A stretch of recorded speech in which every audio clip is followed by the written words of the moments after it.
WrestleMania 34 just wrapped up behind us here at the Superdome in New Orleans, Louisiana. Mark Raymundi for Cage Side Seats here with Pete Sweeney, also from Cage Side Seats.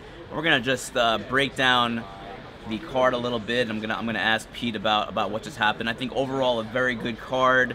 Maybe a little bottom heavy. Pete, what did you think overall of the card, how it was structured, and I guess your overall grade for what happened tonight? I mean, every time you're starting at 4 o'clock or 5 o'clock and you have 14 matches, you get a little bit worried because that's a long, long time. And I mean, you mentioned last night, even like with Ring of Honor, sometimes it can get a little bit of a lull, a little bit boring, but I think they did a good job of stacking these matches, and each one was exciting enough to keep you engaged, really, for all 14. And I think that's hard to accomplish sometimes, and so kudos to the WWE for being able to accomplish that. Yeah, I think a very good show overall.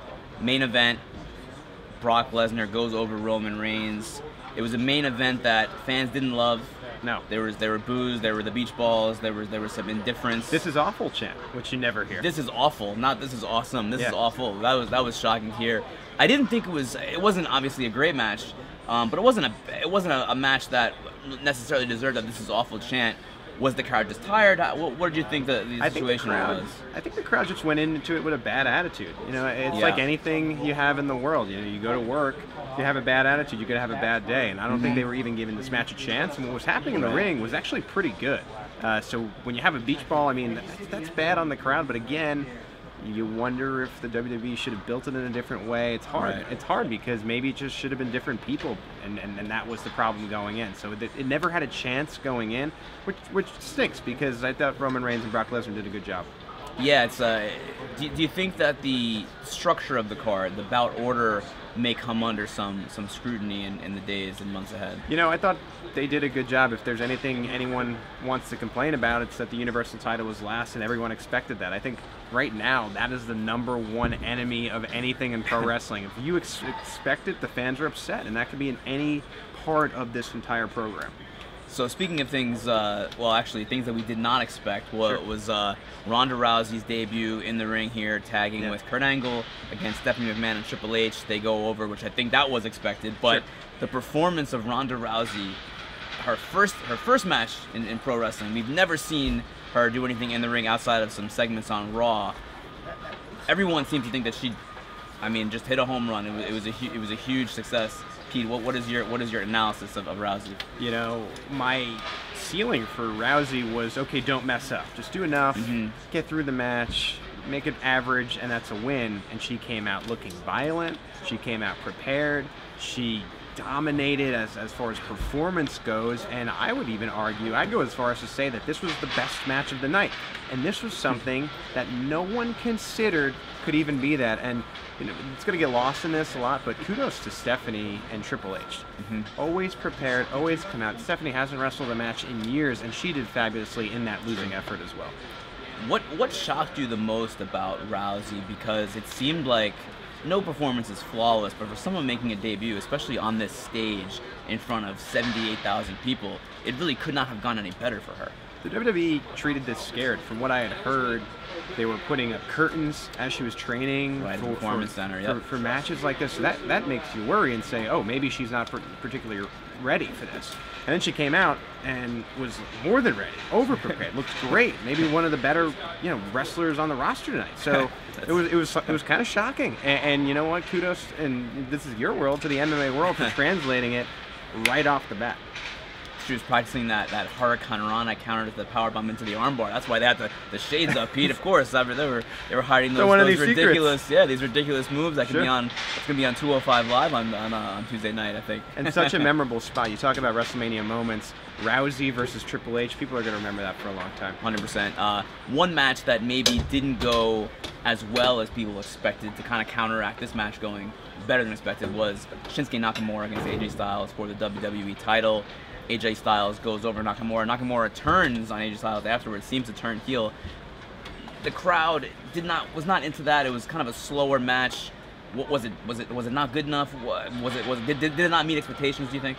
Again, it's the absence of the expectation. So everyone expected this to be a really, really great match, and when they were building it slow, when there wasn't really a lot happening, and it was later on in the night, it did seem a little bit off, a little bit boring. It just wasn't as good as it was billed, because you had the program in Japan, and everyone expected it to be just as good, and and they were saying it's going to be strong style.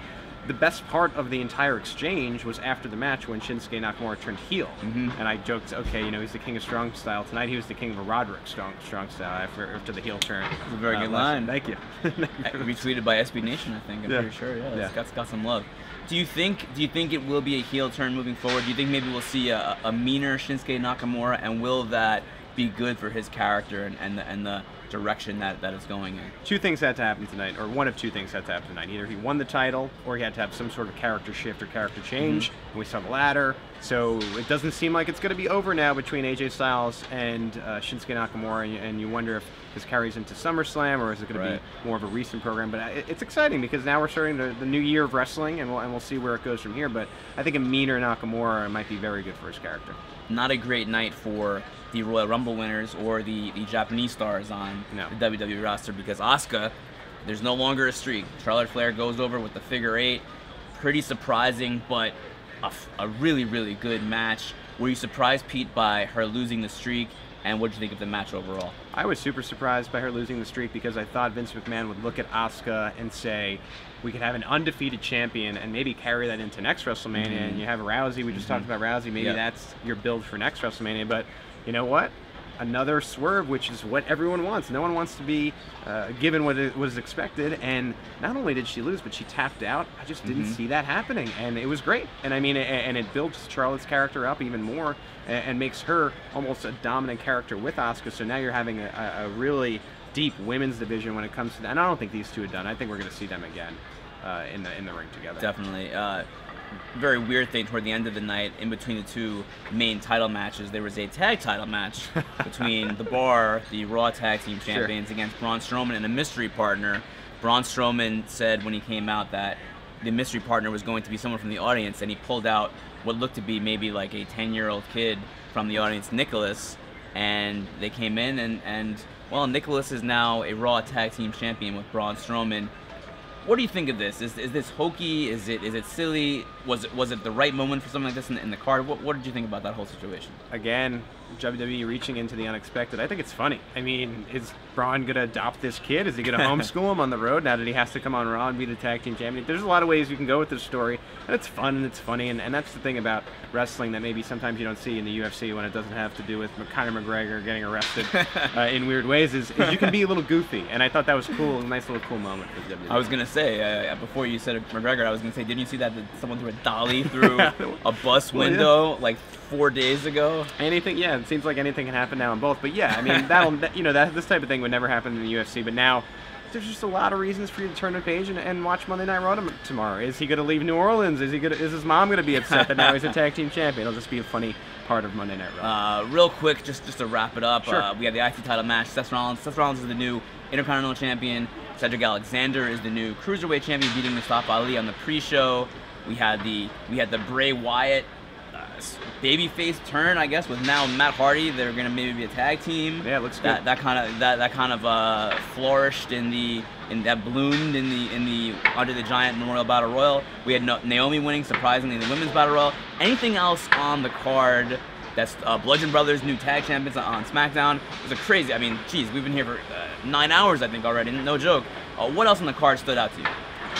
You know, I think you sort of nailed it on the head. 5 or 6 new champions. Not often do you see this many champions, and I think the biggest surprise of the night was Brock Lesnar keeping that title. I think just everyone expected, with his contract ending and obviously going to be involved in UFC in some capacity, that was it, and he wasn't going to be back. And now we'll at least see him tomorrow. We'll see what happens. Maybe there'll be some kind of rematch, or he'll lose the title tomorrow.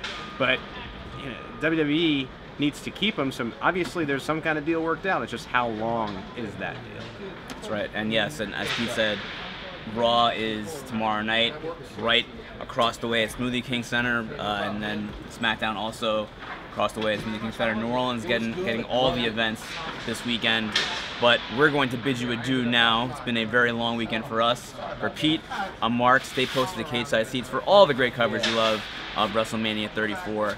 See you soon.